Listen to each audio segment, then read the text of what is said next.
Polemik peraturan pemerintah nomor 21 tahun 2024 terkait tabungan perumahan rakyat atau TAPERA yang akan memotong gaji karyawan masih bergulir. Wakil Asosiasi Pengusaha Indonesia Apindo menolak kebijakan pemerintah terkait iuran tabungan perumahan rakyat sebesar 3% per bulan.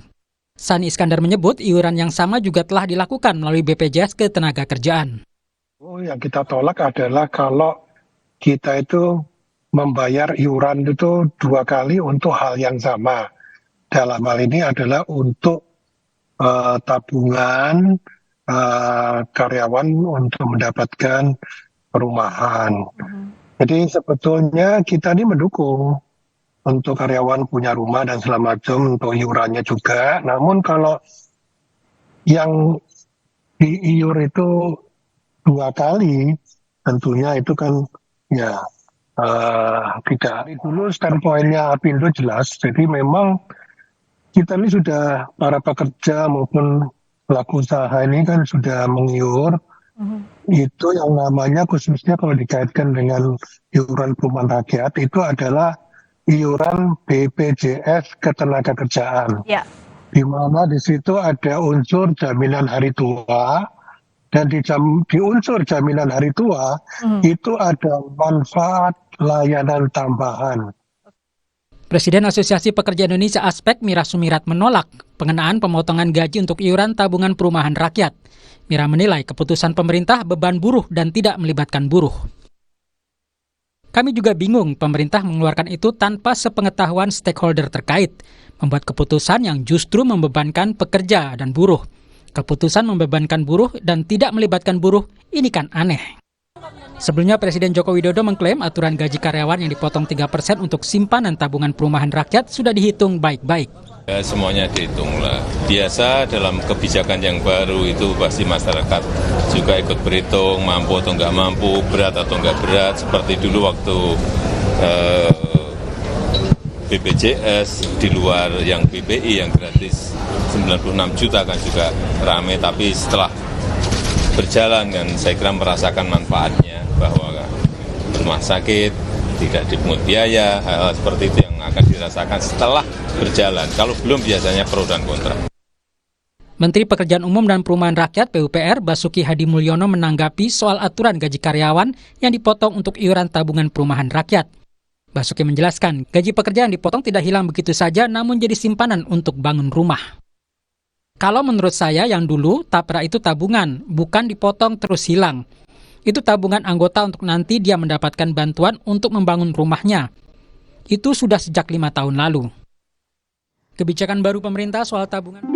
Saudara, protes soal aturan iuran TAPERA bergulir. Pengusaha menilai iuran ini tumpang tindih dan menjadi beban bagi para pekerja. Bagaimana sikap DPR terhadap aturan ini? Kita berbincang malam hari ini dengan Suryadi Jayapurnama, anggota Komisi 5 DPR dari fraksi PKS, dan juga Timbul Siregar, Sekretaris Jenderal Organisasi Pekerja Seluruh Indonesia atau OPSI. Pak Timbul, selamat malam. Pak Suryadi, selamat malam. Mbak. Selamat malam, Pak Suryadi. Selamat malam. Assalamualaikum warahmatullahi wabarakatuh. Waalaikumsalam. Timbul. Saya mau langsung ke anggota DPR, Pak Suryadi. Jadi sebenarnya apa sikap DPR terkait dengan kebijakan iuran TAPERA? Iya, jadi sebetulnya ini diawali dengan adanya backlog ya perumahan kita yang tahun 2023 sudah mencapai 9,9 juta rumah.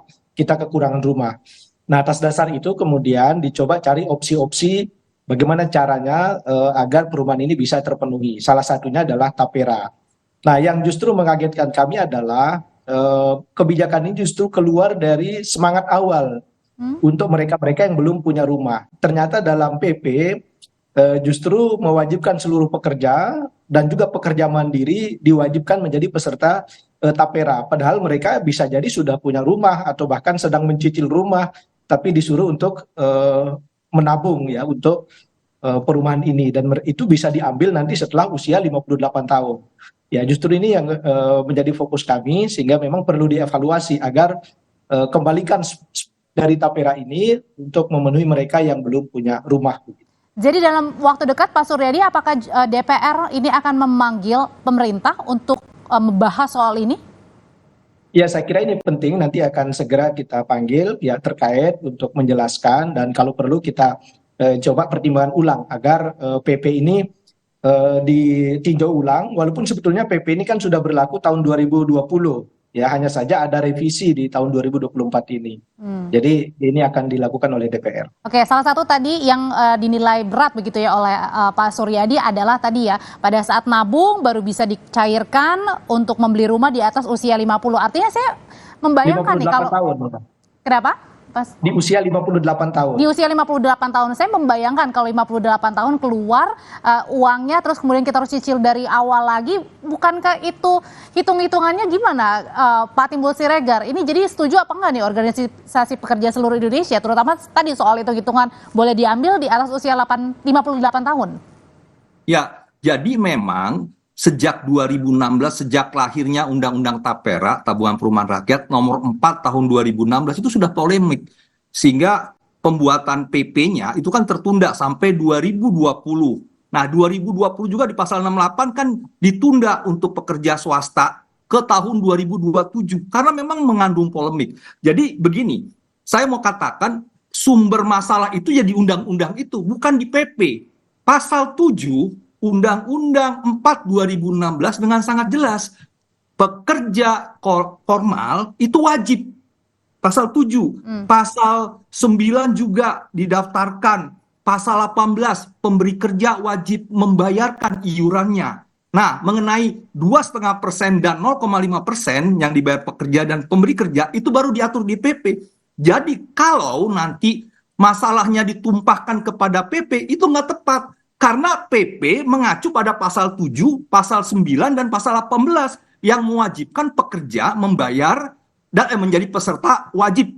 Minimal upah minimum, dia wajib menjadi peserta. Nah, jadi persoalannya adalah sekarang, Pak Suryadi, bagaimana ke depan kita minta DPR dan pemerintah segera merevisi Undang-Undang 4 2016 sehingga PP turunannya nanti memang tidak mewajibkan misalnya di pasal 7 mengatakan sukarelalah perusahaan yang mau mendaftarkan atau tidak pekerja mau ikut atau tidak silahkan. Nah, kalau itu nanti disebut dengan kata sukarela tidak wajib, maka di PP juga akan disebut pekerja atau pengusaha itu sukarela mau ikut tapera silahkan. Opsional gitu ya berarti. Ya, opsional. Nah, kalau sekarang kan diwajibkan ya karena memang di undang-undang taperanya pasal 7 disebut wajib. Oke, jadi harus Pasal diubah 7 dulu ya undang-undangnya. Ya, jadi masalah itu tidak di PP. Jadi kalau ada bilang masalahnya di PP 25 tahun 2020 junto PP 21 2024 itu salah. Asal muasalnya itu di pasal 7 Undang-Undang 4 tahun 2016. Nah, jadi saya mau katakan begini. Dari undang-undang juga sangat jelas siapa sih yang dapat manfaat? Masyarakat berpenghasilan rendah. Itu diturunkan di PP. Diatur juga di pasal 38, 39, PP 21 2024 yang memang seluruhnya diwajibkan ikut tapi tidak seluruhnya mendapatkan manfaat. Nah, kalau dibilang Pak Jokowi ini gotong royong itu beda. Ini tidak memenuhi unsur gotong karena apa? Kami disuruh mengiur tapi tidak dapat manfaat. Nah, itu kalau mau dapat manfaat nanti di usia 58 tahun ya. Belum tentu. Karena kan yang disebut siapa yang berhak itu MBR. Masyarakat berpenghasilan rendah. Kalau kita baca di websitenya BP Tapera, itu 8 juta ke bawah. Saya kembali ke Pak Suryadi kalau gitu Pak Timbul. Kalau gitu ini kalau dilihat-lihat, ini kan memang DPR masih ini ya menunggu ya nanti akan segera memanggil pemerintah gitu. Nah ini dilihatnya menguntungkan untuk siapa kalau gitu Tapera ini? Ya, sebetulnya justru itulah menjadi kecurigaan kita karena pemerintah juga membuat simulasi ya. Seandainya ini dijalankan, itu akan terkumpul dana per tahun bisa sampai 71 triliun. Dan di dalam PP disebutkan dana ini nanti bisa diinvestasikan. Gitu. Ini kan masyarakat masih trauma ya dengan kasus Asabri, kasus Jiwasraya. Begitu ya, ini juga memang perlu menjadi pertimbangan gitu. Adapun penerima manfaat yang tadi disebut dengan MBR, masyarakat berpenghasilan rendah, itu kan berbagai subsidi ya. Sebetulnya yang di atas MBR pun dia bisa mengambil manfaat, tapi murni tidak ada subsidi dari pemerintah, murni dari manfaat tapera yang dia gitu. Ya, jadi ini yang memang menjadi catatan kita. Oleh karena itu kami akan segera melakukan rapat dengan pemerintah untuk mengevaluasi PP ini dan jika perlu memang undang-undangnya perlu kita evaluasi. Ini agar backlog rumah ini perlu menjadi tanggung jawab bersama. Saya kira itu suatu hal yang berbeda ya. Ya kita semangat agar rumah ini tetap tersedia, tapi hal-hal yang memberatkan masyarakat ini juga perlu dievaluasi. Nah, apalagi juga kita sebenarnya punya BPJS Ketenagakerjaan. Tapi sebelum sampai ke sana, saya mau tanya lagi ke Pak Timbul. Pak Timbul, bisa nggak sih kita sebenarnya cocok atau bisa atau enggak nih dilakukan 3% dengan simulasi misalnya upah UMR di beberapa daerah di Indonesia? Ya, menurut saya begini ya, tentunya kita kan punya program perumahan untuk pekerja formal, BUMN, BUMD itu di MLT perumahan. Betul tadi katanya Apindo bahwa kita tuh sudah punya akses di BPJS Ketenagakerjaan, program jaminan hari tua, di PP 46 tahun 2015 disebut MLT perumahan. Nah, tentunya kalau nanti digabung lagi ke Tapera, nanti akan overlapping. Nah, kembali persoalannya kan adalah, kalaupun dibebankan 2,5%, mohon maaf, dengan pasal 26 PP 51 2023, kenaikan upah minimum kita kan rata-rata juga 3-4%. 3% setelah itu dipotong 2,5%, maka tinggal sisa 0,5%. Inflasinya 4%, maka akan tergeruslah daya beli pekerja buruh dan keluarganya. Tapi kata Pak Jokowi bilang kan kemarin bilang ini biasa kebijakan baru, ada pro dan juga kontra, nanti juga terbiasa. Itu yang menurut saya, mohon maaf dengan segala hormat ke Pak Jokowi, konteks JKN dengan konteks Tapera ini beda. Tadi saya mau katakan, kalau kita baca Perpres 21 2024 yang merupakan revisi 25 tadi tahun 2020, syarat mendapatkan itu juga banyak. Satu, tadi punya rumah pertama. Jadi kalau saya punya rumah, saya nggak pernah boleh lagi dapat rumah KPR dari sana. Kedua, tadi masyarakat berpenghasilan rendah. Kalau 8 juta boleh, kalau 8 juta ke atas nggak boleh. Kalau di Papua itu kisaran 10 juta. Nah, yang ketiga, di pasal 39 juga disebut, itu pun harus disebutkan dengan kemendesakan yang akan ditentukan oleh BP Tapera. Jadi kalaupun saya menjadi peserta, kan belum otomatis. Nah, kalau JKN, orang yang sangat kaya ikut JKN, dia sakit, boleh gak dia pakai? Boleh. Dia di operasi jantung, diobjain JKN, boleh gak? Boleh. Super kaya. Nah, artinya porsi JKN dan itu bisa langsung dirasakan manfaatnya ya? Iya. Nah, masalahnya Tapera ini enggak. Kalau dibilang, kan nanti ada tabungan. Ya, tadi benar bahwa yang namanya kita udah punya tabungan di JHT. Ngapain lagi punya tabungan gitu loh. Nah, ini kan juga kembali ya, saya mau katakan kalau kita baca PP-nya, tidak ada jaminan imbal hasil dana kita di BP Tapera itu di atas rata-rata suku bunga deposito bank pemerintah. Kalau di BPJS Ketenagakerjaan, di PP 46 dengan sangat jelas disebutkan, minimal rata-rata imbal hasil itu sama dengan atau di atas suku bunga deposito rata-rata bank pemerintah. Nah, 2016 sampai 2023 itu antara 1 dan 2%. Nah, kalau di BP Tapera kita taruh uang dikasih 1%, ya kita rugi dong. Tabungan deposito aja udah 3%. Artinya mendingan nabung di luar gitu ya? Mendingan nabung di luar. Nah, ini kan persoalan tidak ada nilai lebih dari itu.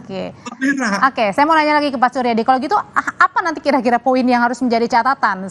Terlebih tadi kan kalau misalnya kita dipotong begitu untuk membayar BPJS Kesehatan, BPJS Ketenagakerjaan, itu kan bisa dirasakan manfaatnya. Terutama kesehatan pun bisa langsung dirasakan manfaatnya, Pak Suryadi. Kira-kira apa nanti poin-poin yang harus dikritisi nih? Ya, poin pertama tentu mengintegrasikan seluruh beban-beban para pekerja dengan beban-beban lainnya. Karena undang-undang ini kan dilahirkan tahun 2016. Sementara ada beberapa kewajiban baru ya para pekerja ini, misalnya di BPJS Kesehatan, kemudian juga ada JKN dan lain-lain gitu ya. Saya kira memang tidak perlu ragu untuk melakukan evaluasi, di samping manfaatnya yang harus bisa diperluas. Misalnya bagi mereka yang sudah punya rumah tetapi secara sukarela ikut Tapera, nah manfaatnya bisa diambil misalnya untuk mengambil katakanlah aset produktif begitu ya, supaya dananya bisa dimanfaatkan gitu. Jadi banyak opsi-opsi yang menurut saya perlu kita diskusikan, dan lagi-lagi yang perlu diselesaikan oleh pemerintah juga adalah terkait dengan kepercayaan publik. Adanya dana semacam ini yang terkumpul seperti kasus Jiwasraya, kasus Asabri gitu ya. Ini kan dananya besar. Kalau simulasi pemerintah itu terkumpul 1 tahun 71 triliun gitu. Apalagi nanti ternyata bisa dipakai untuk membiayai kegiatan-kegiatan pemerintah yang berisiko. Nah, ini juga perlu dijelaskan oleh pemerintah begitu. Oke, jadi terakhir Pak Timbul, singkat aja. Jadi lebih banyak ruginya, lebih banyak untungnya kalau misalnya Tapera diterapkan? Jadi kami sudah sejak 2016 ketika undang-undang ini belum diterapkan, kan kita ingatkan bahwa pekerja swasta itu sudah punya 2 program ya, 2 akses, yaitu MLT yang waktu itu di Permenaker 35 2016, Junto Permenaker 17 2021, dan yang kedua Pasal 37 ayat 3 Undang-Undang SJSN. Jadi saldo kita bisa ambil 30% maksimal. Jadi lebih banyak untung atau ruginya Pak Timbul? Nah, saya sih mau mengatakan rugi kita ikut tapera karena kita tidak mampu, tidak dapat akses, imbal hasilnya juga sangat kecil. Oke. Kemudian kita nggak tahu apa yang kita dapat nanti. Lebih baik Undang-Undang 4 2016 direvisi dengan kata wajib, jangan kata wajib. Sukarela saja, sehingga bagi pengusaha yang mau, mangga silahkan. Bagi yang nggak mau ikut MLT perumahan, boleh. Jadi ada alternatif pilihan aja. Jadi pasal 7 itu menurut saya sebaiknya direvisi dengan kata sukarela. Intinya adalah jangan sampai membebani rakyat ya. Ada pilihan, iya ada pilihan. Dia mau ikut MLT di Permenaker 17 boleh. Dia mau ikut tapera boleh juga, silahkan gitu. Oke, Pak Timbul terima kasih, Pak Suryadi Terima kasih Pak untuk pandangannya malam hari. Terima kasih. Tetaplah bersama kami di Sapa Indonesia Malam. Rekan saya Liviana Ceris akan kembali dengan informasi lainnya. Tetaplah bersama kami.